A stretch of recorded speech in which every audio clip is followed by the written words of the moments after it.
The Mission Impossible NES game, not to be confused with Impossible Mission, a different NES game, is an overhead action-adventure game based on the Mission Impossible TV show from the late 80s.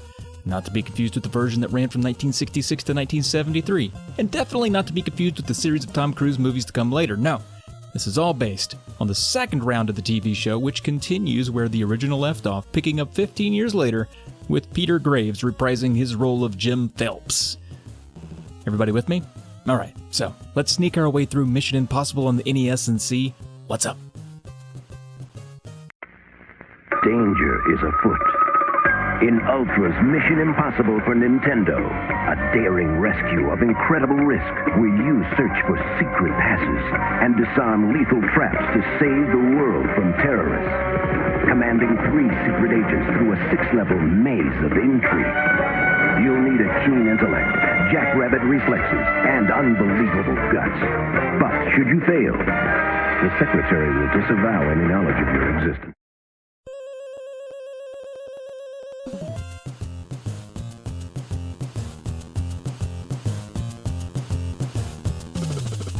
The game attempts to follow the show and does an okay job. You play as 3 agents from the show that you can swap between all TMNT style. You have Max Ride Like the Wind Hart.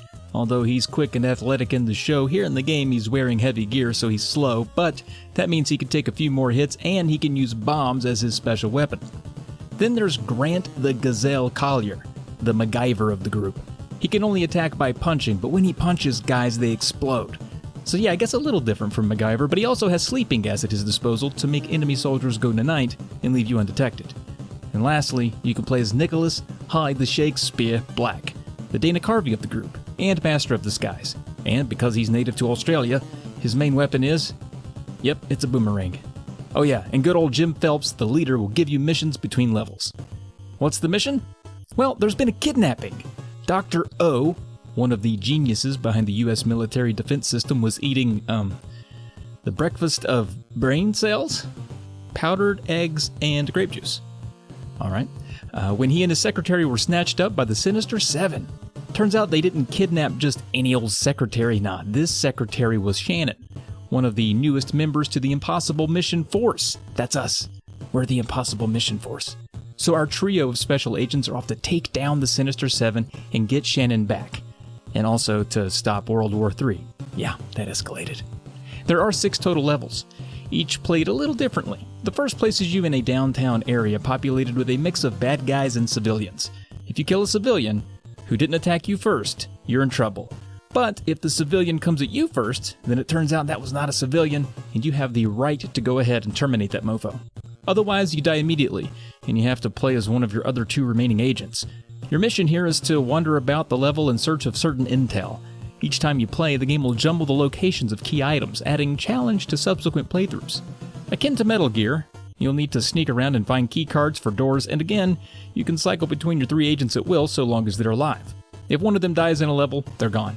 You do get passwords after each level, so if you lose all 3 agents, you restart the last level you died in.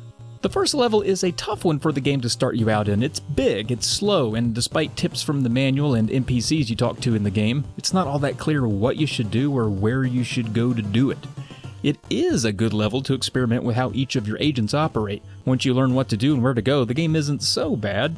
Getting the drop on enemies is satisfying, and since everything works on direct line of sight, it's easy to evade most danger. The second level is completely different. It's a boating level that is probably the easiest in the game. Next, you're back to sneaking, shooting, and looting, but this stage is shorter and easier than the opening one. And later in the game, you have to ski down a hazard-riddled mountainside in one of the more frustrating levels in the game, but hey, at least it's short. Then the last level, like the first, is broken into 2 large areas and takes a while to explore and master. In fact, the last level of the game is notoriously difficult, and rather long, so good luck with that. Again, much of your time in this game will be figuring out where to go, but when in doubt, just find the nearest bad guy and either kill or sneak past him. Keeping all 3 of your agents alive is a tall order, even if you know the levels inside and out, and requires you to balance the usage of your agents, and be wise with who you give the sparse health pickups to. While a tough game, I have to say, Mission Impossible operates mostly fairly with only a handful of moments where deaths are cheap. Infinite Continues certainly makes what would otherwise be a relentless experience quite forgiving.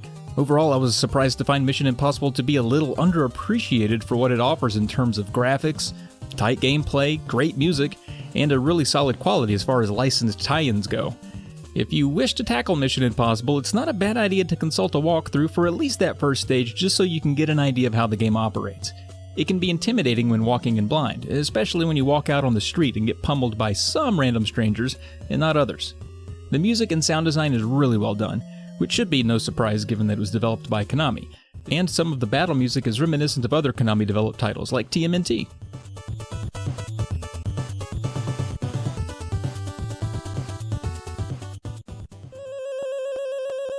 Like I said, there's another game on the NES with a similar name, Impossible Mission 2.